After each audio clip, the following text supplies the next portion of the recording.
I got a call from Billy. He's in trouble now. What do you want from me? I want you to be a cop again. You gotta do something. Axel, if you damage any city property...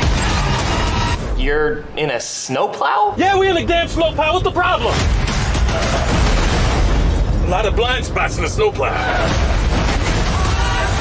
I'm on an undercover mission with Axel Foley. You're pissing off a lot of people. That means we're getting close. Y'all safe? Everybody safe?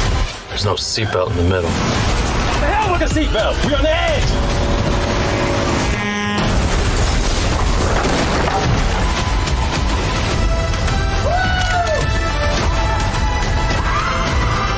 We're gonna need some backup. Whoa! What are you doing? I'm getting us some backup. God, I missed you, Axel.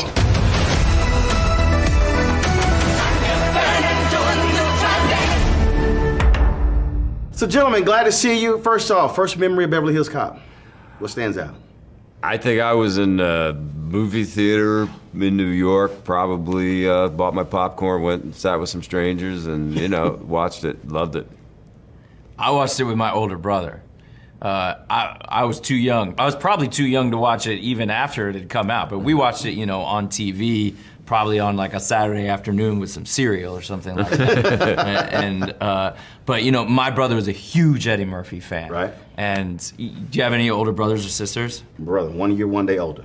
1 year and 1 day. Yeah. Okay, so it's a little different. Mine's 6.5 years old. Yeah.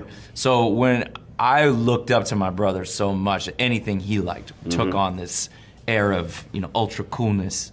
And for him and for me, that was Eddie Murphy. So to now get to be playing Eddie's sidekick in the new Beverly Hills Cop movie is just incredible. It's also one of those films that were one of those franchises where people constantly quote things that happen. You could be at a party and folks who are like, we'll start recounting this and this and this and this. And so that's always, I think, also interesting, which makes, I believe, a movie really memorable when folk will recite lines or scenes from a film. Yeah. I mean, I think that one of the things, besides the fact that you just love Axel Foley and you love Eddie as Axel, is that the fish out of water story is a kind of a timeless story that works again and again and again. We were talking about Shakespeare before. You know, Shakespeare, you know, has a number of fish out of water comedies, and there's just something so great about the character of Axel, and we do it again in this movie, coming from a place that's so different, and then looking at Beverly Hills from that character's point of view is just funny and weird and great. You know, I love that piece of it, and I think it keeps playing. And Beverly Hills deserves to be made fun of. Let's be honest. Like, Beverly Hills is a lot about flaunting excess wealth. Yeah. The world doesn't need that, really, and it needs someone to come from Detroit and kind of take the piss out of this wealth worship. So when you got an opportunity for this, had you worked with Eddie before? No. No. I always Never wanted had. to, of And course. so for you, it's kind of like, all right, let's do this. Yeah. I mean, for me, it was kind of like, how is that possible that all these years paths have never crossed? You know, as you know, I've famously worked with a lot of people. Yeah, you are the king of the six degrees of separation. Right. So he was a first. Yes, For it you. was the first time, and certainly a bucket list gig. You know, he is Now people who play 6 Degrees of Kevin Bacon are going to use Eddie Murphy all the time. 'Cause Right. he's also worked with a hell of a lot of people. He's worked with a lot of people. He's going to too. be the first step in a lot of those games. Yes, that's true. On set, in terms of, here you're dealing with one of the funniest people in history.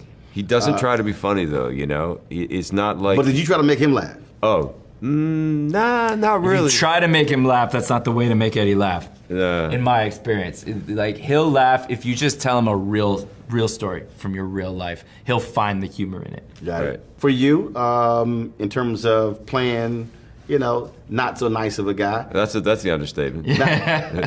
Not the same as your character out of Boston, though. Right? No, he's a different kind of bad guy.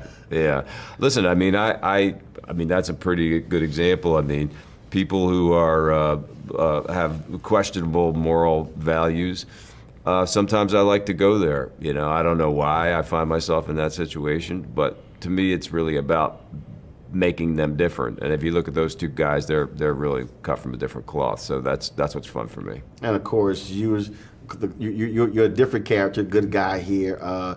But I was cracking up. So the helicopter scene. Yeah, he's a good guy. He's a terrible helicopter pilot. Right. So how hard was it not to just crack up when he kept cussing you out because of your flying? Such a great scene. Oh my God, I loved it. It was so fun to see again. Thanks, man. Thank you. Yeah, let me just sorry to interrupt you. Please go. My wife was just screaming. She's like, oh, she's a very vocal. She watched a movie last night with the crowd. So that was her. That was her. She's like, oh my God. Yeah. Oh. All through the helicopter. She's like, honey, all right, goodbye. Well, that's because that helicopter really did that. It wasn't me really flying it, but they had a real guy, or this incredible stunt helicopter pilot that really did do that stuff, falling off the building and coming really close to the street and coming really close to the bus. Like nowadays in a lot of action movies, it's all just CGI. It's all visual, digital effects. It's fake. Right. But this was a real helicopter doing these real things. They just photographed, and I think you can still feel that realness. You really can. Yeah, well, that was again. You saw the interaction. Again, I'm just sitting here going, I'm like, I know, because how he was just cussing you out through the whole deal, and you like, please shut up. Yeah, it was funny. It's really funny. Last point for both of you. I always ask this question of book authors. Your wow moment making this movie. Just that one thing where even you went, oh, wow. I'll tell you, it relates to the helicopter. Of all the things that I've done and been thrown into, all kinds of, crazy situations, physical, whatever, on movies, the thing I've never done is they have these cars where I'm driving, but I have no control over the car because the driver's on the roof of the car with controls that actually operate the car, and swinging through a bunch of stunt drivers and these guys in the helicopter rig next to it. And they said to me right before we said action, somebody said, just hang on, because this is going to be a little disconcerting. And let me tell you, it was fun as shit. I mean, I was just like, this is so fun. I love what I do for a living. It was great. Shooting at these guys, and it was funny. That was a crazy day. Yeah, it was. Shutting down Wilshire Boulevard, Yeah. and we're in this hydraulic helicopter rig. It felt like someone had built like a Disneyland theme park ride just for us, just for the day. Yeah. All right. Well, certainly I hope folks enjoy it. I appreciate it. Thanks a lot. Thank you. Cheers. All right. Good morning, everybody. It's another beautiful day here in Beverly Hills. What the hell was that? Let me guess. Foley. Did you say Foley? Foley! We stole a helicopter! I didn't realize that you couldn't really fly a helicopter. Otherwise, I would have came up with a different idea. I told you it was a bad idea! He shot my rotor off! Shit!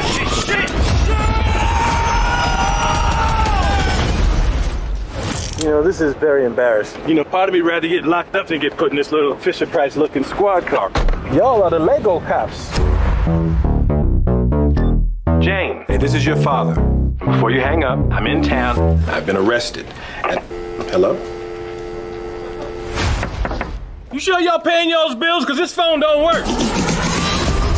This isn't my first time in Beverly Hills. Yeah, I saw that. 84, 87, and then 94. But this place has changed a bit. What brings you back to 90210? I got a call from Billy. He's in trouble now. What do you want from me? I want you to be a cop again. You gotta do something. Axel, if you damage any city property... You're in a snowplow? Yeah, we in a damn snowplow. What's the problem? A lot of blind spots in the snowplow. I'm on an undercover mission with Axel Foley. You're pissing off a lot of people. That means we're getting close. Y'all safe? Everybody safe? There's no seatbelt in the middle. The hell with the seatbelt? We on the edge.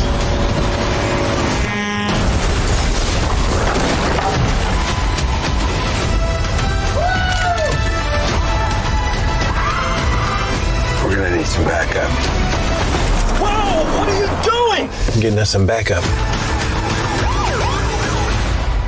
God, I missed you, Axel.